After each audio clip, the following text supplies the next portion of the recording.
मानवाधिकार आयोग किस लिए बनाए? आप उनके ऊपर प्रेशर बनाइए और उनके साथ अगर कुछ भी गलत हो रहा है हम इसको सहन नहीं करेंगे। उनके उसी देश में उनका अन्याय समाप्त कीजिए। पर आप तो ग्लोबल लीडर हो, आपका डंका बजता है। आप मानवाधिकार आयोग पे प्रेशर बनाओ और आप अफगानिस्तान में, पाकिस्तान में, चाहे बांग्लादेश में, जहां भी उनके ऊपर अत्याचार होता है, जो मूलभूत आवश्यकता है वो भारत के लोगों की खुद की पूरी नहीं हो रही है। पूरी दुनिया का ठेका क्या हिंदुस्तान ने ले रखा है क्या? तो भारत की प्रतिष्ठा कितनी गिर गई मोदी के राज में। 45 साल में बेरोजगारी का स्तर सबसे ज्यादा हो गया। नमस्कार, 4 PM दिल्ली देखने आप, मैं हूं आपके साथ शाहीन खान। जिस तरीके से सीए को लेकर के लगातार जो सियासत है वो गरमाती जा रही है, एक तरफ सरकार उसको रहमदिली और न्याय का फैसला बता रही है, तो वहीं जो विपक्ष है उसको धर्म के आधार पर एक तरीके से भेदभाव करना बता रहा है। इस बीच क्या सीए आने वाले चुनाव में एक बड़ा मुद्दा बनेगा? इसी से जुड़ी हुई चर्चा लोगों के साथ कर रही हूँ, आम जनता के साथ। सर, क्या नाम है आपका? अरविंद। सर, जिस तरीके से अभी सीए का कानून आया ठीक चुनाव से पहले, सरकार कह रही है रहमदिली और न्याय का मानवता के आधार पर एक फैसला है, जबकि विपक्ष कह रही है कि ये धर्म के नाम पर, जात पात के नाम पर भेदभाव है। आप ऐसे में क्या सोचते हैं? ऐसा है कि अभी सीए लाने का मकसद ही इनका यही था कि जो इलेक्टोरल बॉन्ड के माध्यम से जो बीजेपी का भ्रष्टाचार उजागर होने वाला है और जनता में इनकी इमेज जो खराब हो रही है, उस इमेज को इस ऊपर पॉलिश करने के लिए कि जनता से क्या ध्यान कैसे भटकाया जाए, इसलिए इलेक्टोरल बॉन्ड लेकर आया। नहीं, इसलिए ये सीए लेकर आया। अब मैं एक बात कहता हूँ, सीए क्या है? आपको रहम दिल आती है जो मुस्लिम कंट्रीज में जो हिंदू माइनॉरिटी है उनके ऊपर प्रताड़ना हो रही है। अरे आप कहते हो कि हम ग्लोबल लीडर हैं साहब, हमारा विश्व में डंका बजता है। जब आपका विश्व में डंका बज रहा है तो ये बांग्लादेश और ये पाकिस्तान, ये छोटे अफगानिस्तान जैसे मुस्लिम कंट्री है, मानवाधिकार आयोग किस लिए बनाए? आप उनके ऊपर प्रेशर बनाइए और उनके साथ अगर कुछ भी गलत हो रहा है हम इसको सहन नहीं करेंगे। अन्याय मिटना चाहिए, मगर आप उनके उसी देश में उनका अन्याय समाप्त कीजिए। भारत में उनको लाके बसाने की आवश्यकता नहीं है। कारण क्या है? अन्याय नहीं होना चाहिए, हम भी मानते हैं, पर आप तो ग्लोबल लीडर हो, आपका डंका बजता है। आप मानवाधिकार आयोग पे प्रेशर बनाओ और आप अफगानिस्तान में, पाकिस्तान में, चाहे बांग्लादेश में, जहां भी उनके ऊपर अत्याचार होता है उनको अत्याचार मिटाओ, उनके साथ न्याय करो।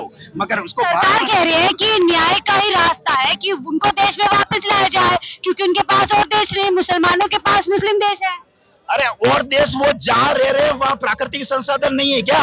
अगर उन देश की शासकों की मानसिकता गलत है तो आप उनको रास्ते पर लाइए। आप कहते हो हम विदेशों में डंका बजता है, रूस और यूक्रेन का युद्ध रुकवा देते हैं, वो कर देते हैं, तो आप इन छोटे देशों को कंट्रोल नहीं कर सकते, फिर आप काय का डंका बज रहा है आपका। और एक बात और कह दूं, जब भारत के अंदर 145 करोड़ की जनसंख्या हो गई है और इतने आर्थिक संसाधन अभी नहीं है भारत में, भारत के लोगों के खुद के अंदर उनको जो शिक्षा है, स्वास्थ्य है, रोजगार है, जो मूलभूत आवश्यकता है वो भारत के लोगों की खुद की पूरी नहीं हो रही है। यहाँ भूखमरी बढ़ रही है। ग्लोबल हंगर इंडेक्स में भारत 156 से लेकर 122वें स्थान पर हो गया। 80 करोड़ लोग, आप खुद पाकिस्तान में भी हालत खराब है, मगर हमने पूरी दुनिया का ठेका क्या हिंदुस्तान ने ले रखा है क्या? हिंदुस्तान के लोगों की खुद की हालत खराब है। यहाँ 80 करोड़ लोगों को 5 किलो राशन दिया जा रहा है।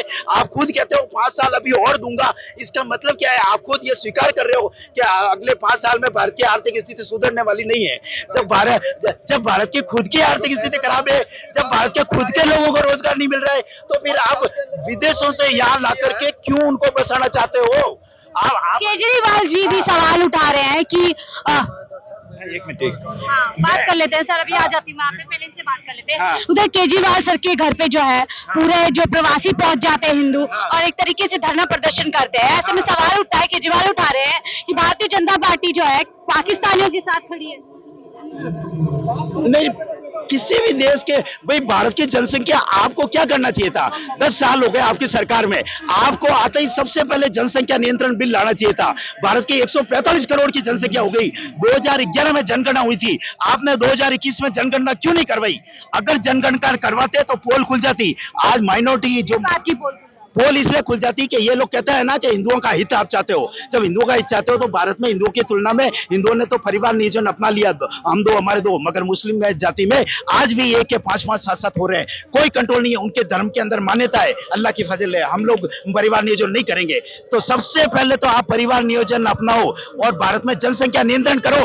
भारत में सरकार की दोहरी नीति नहीं है। जब तक आप कह रहे हो विकसित भारत, अरे विकसित भारत जब तक जनसंख्या कंट्रोल नहीं होगा भारत कैसे विकसित होगा? चाइना क्यों विकसित हुआ?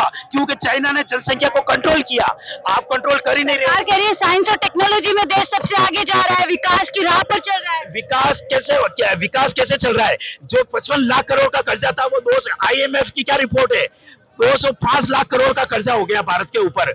और जो डॉलर की रेट, ये लोग उस समय कहते थे, मनमोहन सिंह के समय निंदा करते थे कि अगर अपना रुपए की करेंसी गिरती है तो भारत की प्रतिष्ठा डाउन होती है। उस समय मनमोहन के समय 62 रुपए डॉलर की रेट थी, आज 90 के बराबर है। तो भारत की प्रतिष्ठा कितनी गिर गई मोदी के राज में, 90 रुपए में आपने पहुंचा दिया। 45 साल में बेरोजगारी का स्तर सबसे ज्यादा हो गया और भारत में 205 लाख करोड़ का कर्जा है। तो आप खुद सोचो, जब इतनी ज्यादा, और ग्लोबल हंगर इंडेक्स में भारत का स्थान जो 56वें नंबर पर था 122वें नंबर पर आ गया। और ये कहते हैं कि जो हंगर इंडेक्स की रिपोर्ट है वो गलत है। अगर हंगर इंडेक्स की रिपोर्ट गलत है तो आप 80 करोड़ लोगों को क्यों दे रहे हो 5 किलो राशन? 80 करोड़ यानी कि 140 में से 80 करोड़, 60% जनता कहना चाह रहा है। हाँ, मैं कह रहा हूँ मेरे भैया, अभी आराम से बात कीजिए पहले। हर सवाल का जवाब दूंगा जो इन्होंने कहा।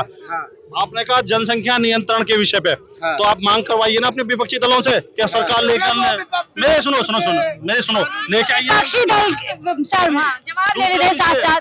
आज इस देश में इतनी बड़ी मात्रा में रोहिंग्या, बांग्लादेशी घुसपैठिए, जिनको ये सारे विपक्षी दल पालते हैं, पोसते हैं, और दिल्ली हमसे दूर नहीं है और ओखला हमसे दूर नहीं है। वहां का विधायक उनको 10-10 हजार रुपए देता है, तब आपके पेट में दर्द नहीं होता। आपके पेट में दर्द होता है कि वहां पर, सुनिएगा, अगर देश ऐसा ही होता, 23% हिंदू थे पाकिस्तान में, आज 2%। चुनाव से ठीक पहले इसकी क्या जरूरत पड़ी, ये सवाल उठ रहा है। ये 4 साल पहले पास हो गया था, समझ गए ना मेरी बात को? और ये सरकार की स्ट्रेटेजी होती है। 21 का समय था, 22 का समय था, 23 का समय था, चुनाव में 1 महीना है, कल तारीख ऐलान हो जाएगी, सीए ऐलान। और काम नहीं किया हमने, राम मंदिर का काम नहीं किया, सड़कों का काम नहीं किया, आयुष्मान योजना नहीं किया। आज टाइम ये तो आएगा, देश भर में चुनाव होते हैं, चुनाव आते रहते हैं। ये देखो, एक बार इस देश का बंटवारा 1947 के बाद में जो उठा हुआ भारत पाकिस्तान, जाति के आधार पर बंटवारा हुआ, धर्म के आधार में बंटवारा हुआ ना? नहीं, अरे एक ही बात है, ऐसे नहीं जाति में नहीं होता। आज चलो आपके मान लेते हैं, धर्म के आधार में बंटवारा हुआ। तो अब आप अपना 56 इंच का सीना बताइए, जितने भी भारतीय मुसलमान हैं सबको पाकिस्तान बांग्लादेश भेज दीजिए, और वहां के हिंदुओं को सबको ले आइए। मैं कहूँ सारे हिंदुओं को ले आइए, जो भी 56 इंच का सीना बताइए। प्रधानमंत्री जी, आप महान हैं, आप सारे हिंदुओं को, जो भी बांग्लादेश में है, पाकिस्तान में, ला तो रहे हैं हिंदुओं को, वहां से ला तो रहे हैं, भेज दीजिए, नागरिकता दे रहे हैं। तो फिर क्या मतलब? आप ऐसी है ना, फालतू की ये पिंच लगा के बातें मत करिए। मैं पिंच गया, सच बता रही हूँ, सच नहीं बता रही हूँ, हिंदुओं को लेकर आ रहे हैं। पहले इनने पढ़ाई नहीं है, सीए है क्या? क्या है बताइए? वहाँ से आ चुके हैं शरणार्थी लोग, 2014 से पहले जो आए हैं उनको नागरिकता दी जाएगी, ना कि अब वो आएंगे वहाँ से। पहले क्लियर कर लो, आ चुके हैं भारत में। इनको ये क्लियर कर लूं, ये क्या कह रहे हैं कि 2014 से पहले आए उनको नागरिकता दी, ठीक है, 2014 से। अब आप 2014 के बाद जो आए उनको आप उनको भेजोगे वापस? मैडम हम सबको पहले जवाब दीजिए, सिर्फ जवाब। उनको भेजोगे क्या? चोरी की बात देखो, तो आप दे दो। पाकिस्तान 14 के बाद जो है उनका क्या, ये जवाब उनको भी मिलनी चाहिए नागरिकता। भारत के लिए क्या? सुनो मैडम, दोगलापन नहीं, राहुल गांधी जिंदाबाद, जिंदाबाद, राहुल गांधी जिंदाबाद, जिंदाबाद, राहुल गांधी जिंदाबाद। ये दोगलापन भारत में नहीं चलने वाला है।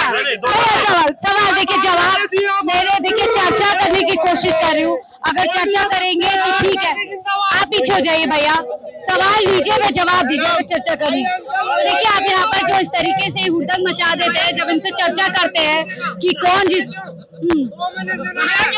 देखिए कुछ आम जनता से बात कर रहे थे कि आखिर सीए का मुद्दा ठीक चुनाव से पहले क्यों लाया गया और अगर ये लाया गया तो उसके चुनाव पे क्या असर होंगे, क्या जनता इसको देखकर के चुनाव में वोट करेगी, या वाकई से ये जो एक बात से जो भारतीय जनता पार्टी ने अपना जो वादा था उसको पूरा किया। फिलहाल मुझे दीजिए इजाजत, मैं शाहीन खान 4 PM दिल्ली।